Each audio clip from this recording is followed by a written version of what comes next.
Hidup kita merupakan hasil berpikir kita. Dengan begitu, kita bisa mengubah hidup kita dengan cara mengubah cara berpikirnya kita.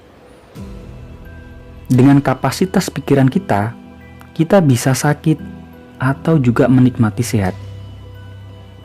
Sebagai contoh adalah penyakit kanker. Salah satu cara yang paling besar untuk mengatasi penyakit kanker adalah penyembuhan melalui klinik-klinik kesehatan jiwa.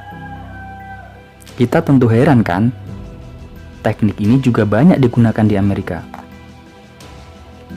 Cara ini membuahkan hasil yang menyenangkan. Sungguh di dalam jiwa manusia terdapat kandungan yang isinya hanya diketahui oleh Allah Subhanahu wa taala.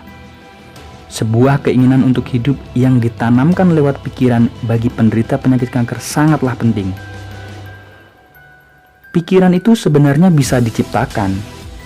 Sebab itulah mengapa mereka bisa sembuh atau juga tidak bisa sembuh, tergantung dari seberapa besar kekuatan dan keinginan mereka untuk bertahan hidup. Hal ini juga berlaku untuk semua jenis penyakit lainnya. Jiwa juga memiliki kapasitas tertentu di luar jangkauan manusia. Aspek kejiwaan ternyata cukup berperan dalam beberapa penyakit yang menimpa fisik, baik dari aspek sebab maupun akibat.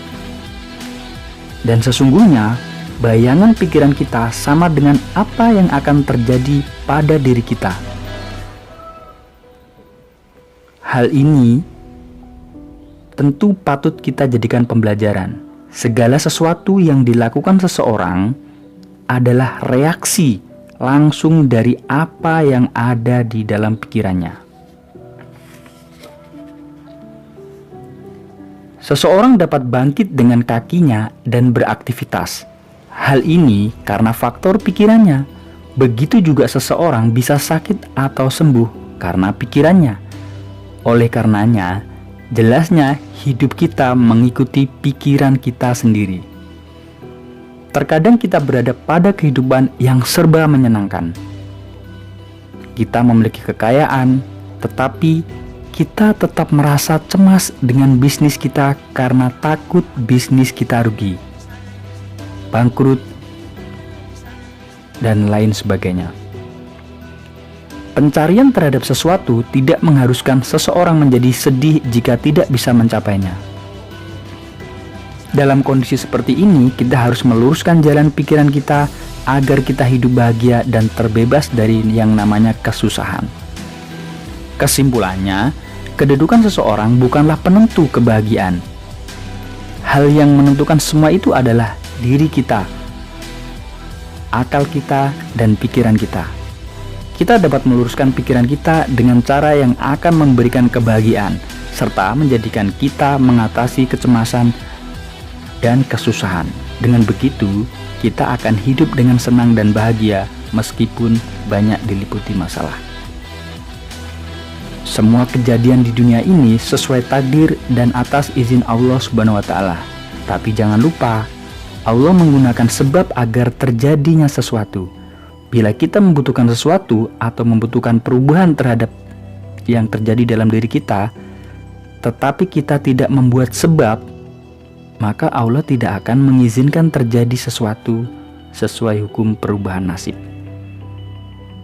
Kita harus membuat sebab dengan tangan kita sendiri, dan izin terjadinya perubahan hanya Allah lah tempatnya meminta.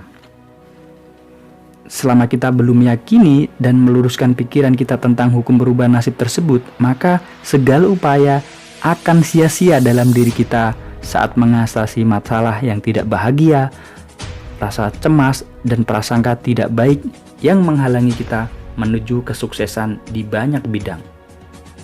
Hidup kita mengikuti pikiran kita. Nah, jika kita berpikir nyaman dan bahagia, maka rasa akan nyaman dan bahagia tentu kita bisa rasakan dalam hidup kita. Namun, jika kita gelisah, maka kita juga akan mendapatkan kesusahan dalam hidup kita. Halo sobat channel Aga Imanuddin, semoga dengan apa yang saya sampaikan ini, dengan meluruskan pikiran kita, bisa menjadikan hidup kita jauh lebih baik, jauh lebih bahagia dari sebelumnya. Salam sukses dari saya, Aga Imanuddin. Wassalamualaikum warahmatullahi wabarakatuh.